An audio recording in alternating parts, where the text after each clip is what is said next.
just have information so you can make decisions, informed decisions, rational decisions if it's at all possible under the extreme sleep deprivation. Hi everyone, welcome to my channel. I'm Nina.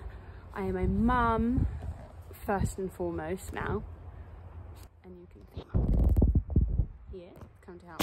Ooh. And I do a bunch of other things, freelance.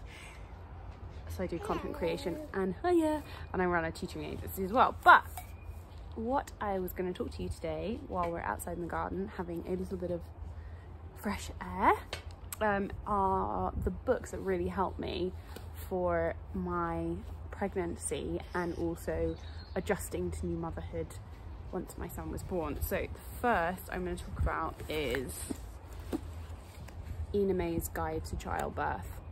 This was such a good book to read.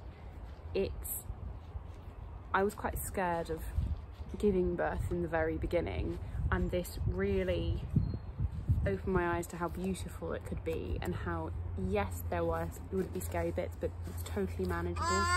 Yeah, that's the next book we're going to talk about. Totally manageable. It's something that women have been doing for, well, thousands and thousands of years. It's our DNA, in our DNA to give birth. It's how our bodies are made, it's what they're for. And the stories that she tells, women's experiences, the good, the bad, how they dealt with it, you know, what to be aware of, their story, because she became a midwife out of necessity, and then her and the other women, because they were all hippies, they were hippies. But also how your body reacts, and you know, the options that you have available to you, whether you could, or if you are going to have pain relief, the for and against, what's available, and then also your body's natural pain relieving abilities as well. Talked about the options. I mean, she is based in America, so there are that's our neighbour's dog. Yeah, there are things that are specifically American, not British, but it's still really easy. And one of the things that I found really helpful was one of the points that they said about actually giving birth. And in it said that at the point you feel like you can't go on, you're almost there. And I felt that. I remember feeling that when I was giving birth to Marcus, and it was just before his head came out. And it wasn't that pleasant, to be honest. It wasn't that pleasant. But knowing that the point you can't go on, you feel like you can't go on, is actually so near the end, you're almost there, was, yeah, knowing that was good. And also about breathing like low breath, so that you could go with the contractions, and also the fact that your body knows what it's doing. And yeah, it does. First time it's so scary, but first, you know, it does know what it's doing. Yeah, and there are loads of pictures and stories which I thought was fantastic. They talk about birth in hospital, out of hospital. They go into, you know, certain situations where things are more risky and not risky, you know, how it can be managed, what their experience is. There's some pretty graphic, also, you know, options of how you can give birth, standing, squatting, whatever. But your body will tell you, actually. Your body will tell you. And then also about postpartum, like once the baby's born, the placenta coming out, preparing yourself for motherhood while you're still pregnant, about postpartum depression and baby blues, and they talk about midwifery as well. They've got loads of yeah, it's just also vaginal birth after having a cesarean, if that's relevant to you, and how it's possible.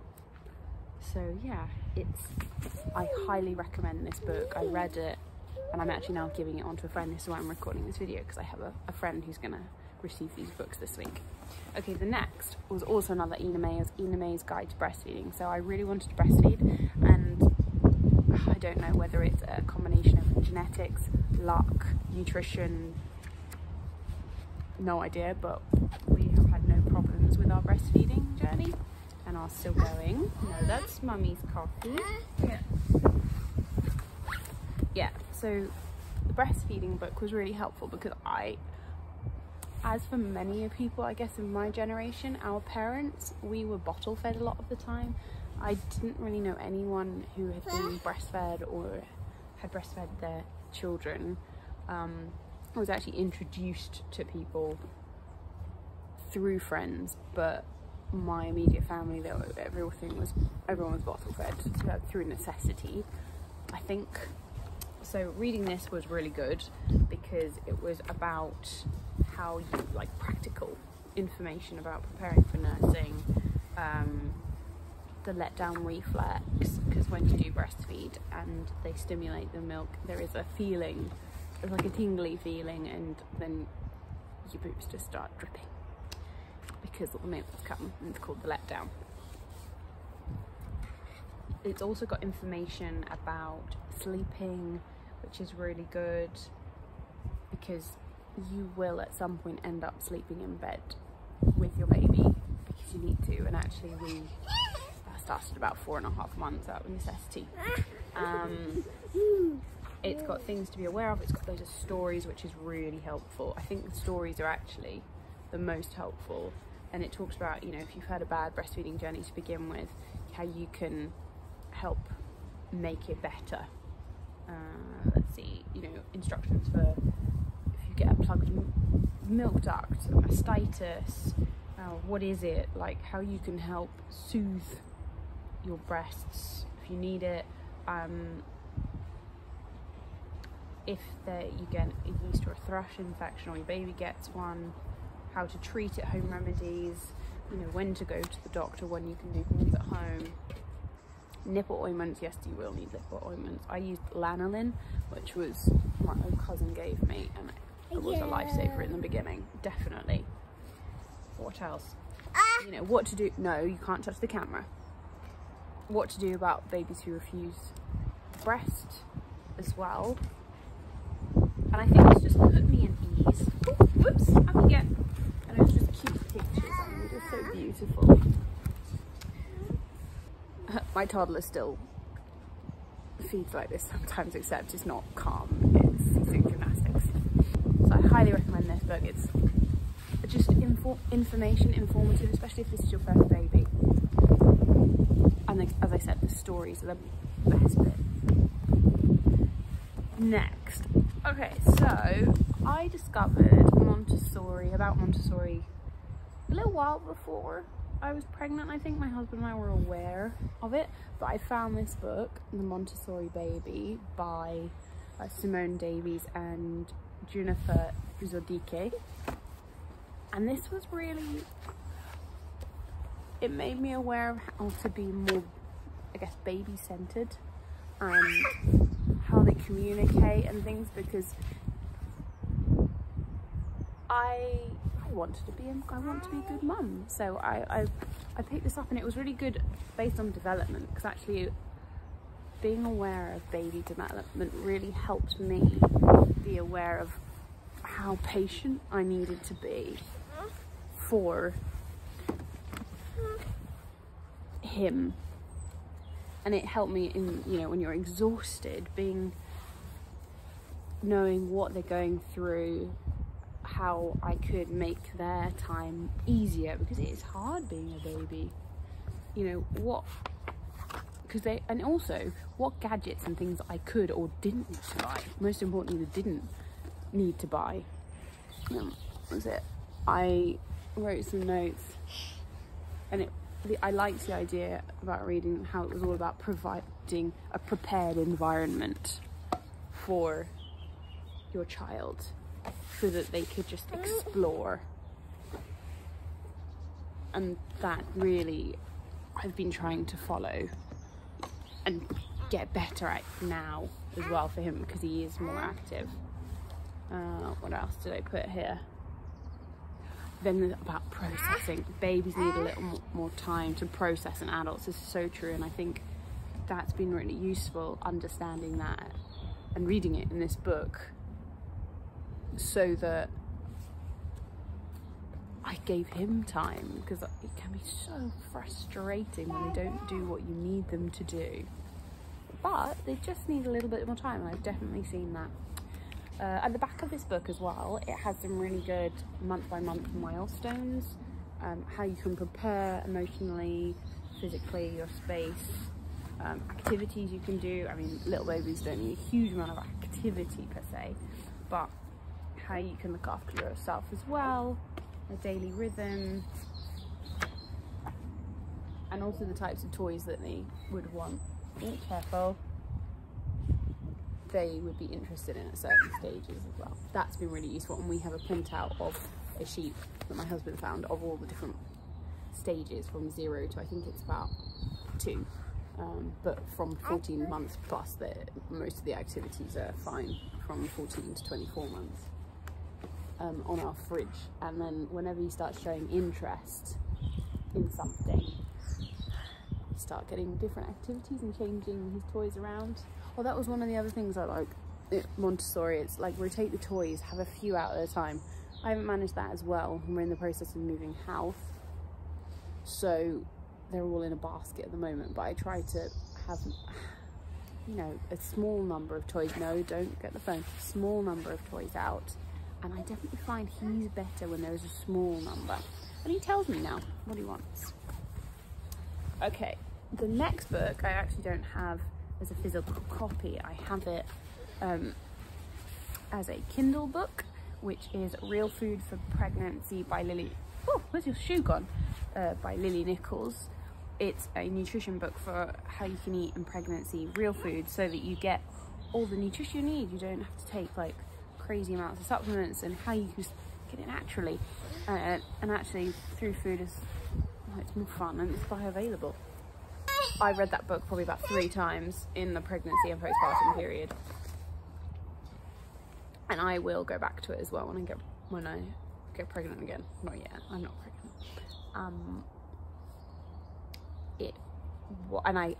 I sent it to one of my friends in Romania. I have recommended it to everybody who was pregnant and talking about not knowing what to eat, because it just listed it so easily. It had meal plans if you need them, and it just explained what you need, why you need it, the importance, and actually how you need more than the recommended daily guidelines. I'll insert a little bit here going through some of my highlights from the book. I'll do a screen recording of my Kindle a bit later. Some of the things I found really fascinating in Lily Nichols' book on nutrition for pregnancy and just eating real food is the research and information she found about how much you need as a pregnant woman and breastfeeding mother, vitamin and nutrient and mineral wise. So what I found really interesting, first of all, was about vitamin D deficiency in pregnancy. And it was found that in infants with rickets, so it's to do with soft bone, weak bones, 81% of mothers had a severe vitamin D deficiency while pregnant. I mean, for me, that was really important to know, because I'm usually vitamin D deficient because I'm brown, I live in England, and it's not very sunny. I need it to be far hotter, well, sunnier and a stronger UV index to be able to create the vitamin D from the sun that I would need because of the melanin in my skin. So the recommended supplement is 4,000 IU per day, possibly higher for if you're deficient. But what she's saying is that some researchers have found that the recommended daily allowance for vitamin D should be closer to 7,000 or 8,000, which is 10 times the current recommendation. And then also to do with vitamin D, like you can get vitamin D in fish, and I started eating sockeye salmon because it's incredibly high in vitamin D, so that I could get it, because vitamin D is a fat-soluble vitamin. You need to have it in, if you're going to have doses, and when I was pregnant, I was dosing myself with like 12,000 IU. And from the research my husband and I had done, you can't overdose on it. You just pee it out when you've had enough. So I was having 12,000 when I was pregnant because I was just coming to the end of my first trimester a bit after Christmas, so around January. And obviously it's very dark. There's not a lot of sunshine during the day. So I was having 12,000. When I was breastfeeding, I continued. I had a bit less one during the summer because I didn't need it. Now that Marcus is older and I'm giving him vitamin D as well as keeping my dose. My dose is 8,000 at the moment because it's the winter. But what's also interesting is what else you need. For example, you need DHA, and that's really important in the first trimester as well, because your baby accumulates an average of 67 milligrams of DHA a day. Now, DHA is something you can find in fish and oily fish, and I was obsessed with seafood and fish with my first trimester. I could not get enough. So reading that really showed me this is why I need it, because I was obsessed with prawns and salmon, and I just couldn't get enough of fish. And she recommends that you should aim to consume 300 milligrams DHA per day to provide enough for yourself and your baby. Then to do with iron, and I'm not going through everything, this is just some of the things I'd highlighted on my Kindle. Your iron needs are 1.5 times higher than usual due to the massive increase in red blood cell production, as well as increased iron needs to support the growth of your baby and placenta. Yes, first trimester can be a bit brutal with food aversions, and actually I did have some food aversions. I couldn't, the smell of cooking meat, it was gross. So my husband had to fry the steak. I couldn't be in the kitchen while that was happening. But I could eat it fine. And one of the things, and then I loved eating liver. I was really craving liver actually. And I tried eating, I think it was kidney. I wasn't a fan of kidney. I just didn't like the texture. But I was quite happy to eat chicken livers, ox liver, lamb's liver, all of it. So I'd have liver and bacon a lot. And when I was breastfeeding the first year, I had it. We tried to have it at least once a week, and I could eat so much. Because the interesting thing with eating liver, if you like it, is that once you've had enough, you just don't eat anymore. You just go to the point where you're like, no, I'm full. I've had enough. And then it's fine. But I found I could eat tons. Also, what I found interesting was, so the guidelines say that you shouldn't be having liver while you're pregnant and breastfeeding, even though this goes against what ancestrally would happen with our species. Like pregnant and breastfeeding women would be given the organ meats because they are so rich in iron and the nutrients that you need to help your baby grow. And what I learned in Lily Nichols' book is that actually the vitamin A that everybody's really worried about in liver occurs with another mineral. I can't remember which one it is. Mineral, vitamin, something. The studies that were done were based on synthetic vitamin A, which, yes, you can have too much of because it's not occurring naturally in a food that has the other component. I can't remember what it is. I'll need to find it in Lily Nichols' book. That would counteract any of those bad symptoms.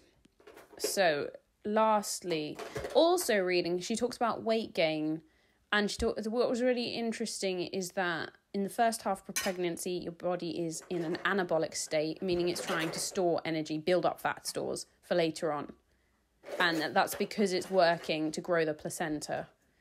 And actually, I had a really big placenta. I wish I'd taken a picture. But because I went, I don't know if it's because, but one of the things that people worry about when you go overdue, and I was overdue, I went to 42 plus 3, so 17 days Marcus was late by. They were really worried that my placenta was going to stop working. It was going to become weak and stop feeding my baby. Well, I had the opposite, where my midwives were fascinated by my placenta and having a look at it because it had an extra bit on it. And it looked incredibly healthy when I had a glimpse. Although at this point, I think I had Marcus in my arms and I was lying down and feeding, and you're just not really aware of that when you've just given birth. So that is some of the things I found really interesting. I also learned that if you want to have something sweet, like some fruit, have some cheese with it, like have a fat, because it stops your blood sugar spiking, which you don't want to happen when you are pregnant, because you want to keep your blood sugar levels constant because it's better for your baby. So those are just some of my highlights of this book. I found it really fascinating. It was so many references, which is great, which meant that I could go and check things if I wanted to.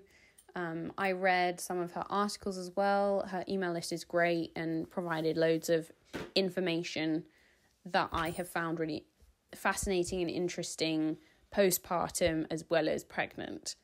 And I fully intend to go back to her book when I get pregnant again and check up on what I need. And actually I didn't buy pregnancy vitamins from the shop. What I did is I just went through and said, okay, what can I get from my diet, and then what do I think I need to supplement, which I got folate. So that's one of the other things, having folate and not folic acid, because folic acid is the synthetic one, and she talks about it quite significantly in this book.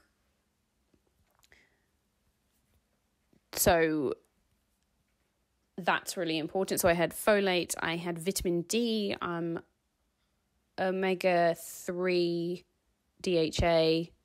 I had, what else did I have?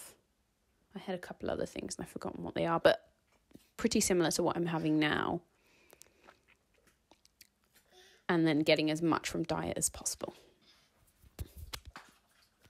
But it probably, of all books, that was one of the best, or the best, I think. And it's so useful, so useful. The next, this not everybody will need actually, but I did. So I got the book Inducing Labour by Dr. Sarah Wickham. She's a nurse, a midwife, I think, and she's written about everything. Yeah, she's a midwife. She's written about so much. And the reason I bought this book and read it within like 2 or 3 days was because Marcus was 17 days late, but they wanted to induce me at 42 weeks, and I really didn't want to be induced. Everything I'd read in Ina May's Guide to Childbirth, and the fact that I knew he was fine. He was kicking, it was no problem. I had no health issues. All my blood works had been perfect from the very beginning, and I was going to have a consultation with the doctor. She wanted me to come in, and I wanted my facts straight because I knew I was going to be pressured into having an induction, and I just did not want one. So I did my research, and this book was brilliant. I also went online, Google searched, went on the Wiley online library for scholarly articles looking at risks to do with induction, late births, looked at the science to do with due dates, which actually isn't that scientific at all. I looked at the NICE guidelines. I read everything because I was so stressed, and this really put my mind at rest about the risks to do with induction, getting one and not getting one. So I have some, and she talks about, can induction help reduce stillbirth? Is there a risk of morbidity at certain ages? What's the risk of other health problems if you wait? And she goes through, what does induction involve? What happens to your cervix? She also about stimulating contraptions. Marcus has a broom.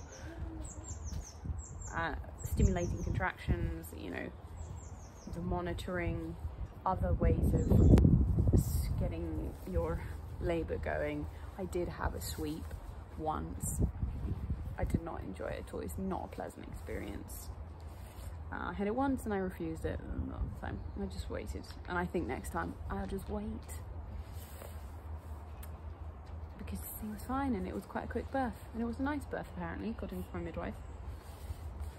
Yeah, so this was a really helpful book. Okay, the next book, I've only got 2 more on the got to read them, is the Wonder Weeks book. So I've seen stuff online where people are 50-50 about the Wonder Weeks book. So for the way I work, I like to have information, and actually more information as to why things are happening and what's happening. It helps me manage day to day, because then I know why, and then I can be like, okay, I just need to be patient and wait. So this really helped. I also found it really fascinating. Now, Marcus's stages they were pretty on their schedule. Not exactly, but then all babies are so different, so it's gonna be different. But I really did enjoy understanding your baby's behavior, and I ended up getting the app as well. But reading the book has more details. It gives you suggestions of how you can get them involved, what to do to kind of help them. Also, how you can take a minute, anchor moments they call them, of how you can just breathe, because sometimes these leaps, they call them, are really hard, because that first year when they just can't do anything by themselves, it's really tough, because you just, well, my husband coined it the other day, it was like you feel smothered, the word smothered, and you are, I mean willingly, but still smothered, and it's really tough sometimes. Oh, they also have like quotes from parents as well, and they have questions for each leap, like, does your baby become shy with strangers, or do they sleep poorly? Are they moody? Do they want more attention? Do they need more support? So all things you can look out for to kind of tell you they're going through something. So I really enjoyed this book and the app that they have, and recording, and they've got, you know, little keeping track worksheets that you can do. And then the very last book, which I actually don't have a copy of anymore because I gave it to my brother and sister-in-law, is The Happiest Baby book, and I'll put a little picture here for you. Now, I bought The Happiest Baby book in desperation because Marcus was, I think he was getting to like 2 months, and crying peaks in 2 months, I learned in this book, but I just didn't know how to settle him, and it, like, he wouldn't feed, he fed, and then he would just scream. And it'd be like an hour or 2 just screaming. And it was so stressful, that period. And it was also like once our family had left as well, like we didn't have as many people around, I just didn't know what to do. So obviously late night Googling, middle of the night Googling, and I found this book. It had good reviews, so I was like, right, I'm buying it, I'm reading it. And I'm so glad I did, because it gives you the 5 S's, and we still use them to a point now, which is swaddling. We don't use swaddling anymore unless he's being really, really ratty and I hold him down, or hold him tight so that he can't like thrash because it's going too far. But yeah, swaddling, shushing, swaying. There's 2 more and I can't remember. It's basically, it's really good. The way they do it is you hold the baby on their side, you shush to them, and you shush loud enough that it's like the sound of the womb. You sway them because that's like in your tummy. And yeah, oh my goodness, it helped so much. Like it went from like 2 hours of crying to eventually it went down to 20 minutes. And I was like, oh. Yeah, so now, and actually we continued using the techniques when he would go through a leap, because that's when he'd need more comfort and more just help calming down, because he does get overwhelmed, but he doesn't realize he gets overwhelmed because he just keeps going, because he's really energetic child. And really wants to be involved in everything. So we have to manage it, but it has been really helpful. And even when he's a toddler now, sometimes he just needs that more like baby comfort. Because maybe he's just having a tough day. Yeah, and that was one of the other things. It's like when they're having a tough day, or when you're having a tough day, because there are tough days, they're having a tougher day. Okay, so those are, oh, by the way, the Montessori baby book, I always have the Montessori toddler book, which I'm currently reading. But I'm going to do different, once I've actually read the toddler and like learning to communicate with children type books, I'll do another video on that, because I'm reading a few. Yeah. So those are my book recommendations for reading while you're pregnant or in the early days of your baby's life. I highly recommend them. It's not about being stressed, it's more about just have information so you can make decisions, informed decisions, rational decisions if it's at all possible under the extreme sleep deprivation, which I have only just really... Oh no, can I have that? What's that? Oh, thank you. Lovely, found something in the corner of the garden. Yeah, got it. Got it. Where's he gone? In Mummy's pocket. It's about having information so you're making decisions. If you've got too much information, just take a step back. Just don't read it. Just make a decision on your own, or take a moment to be calm. Like, give your baby to someone to hold so you can just go to the toilet. Just be for 5 minutes and then come back, take a breath and go on. And it does get easier. I mean, people always told me that it'll get easier, but when he was 10 months I was still waiting for it to get easier. He's now 17 months and he is not as overwhelmed by the world and excited by it, so it's easier, but it's taken that long for me to feel more together and able to reclaim myself. So yeah, it's a journey, but these books really helped. I highly recommend them, and they will be I will be sending them off to a friend now. So now you've seen them, and I'm hoping that they'll help my friend she's 19 weeks now. So yeah, thanks for joining. Don't forget to, oh, thank you. If you liked this video, if you've got questions, please leave a comment. If you want to see more, subscribe, press the like button, and you can always send a message or write in the comments if you'd like me to talk about a specific topic or experience that we've had, and I'll do my best. Okay, thanks for joining. Bye.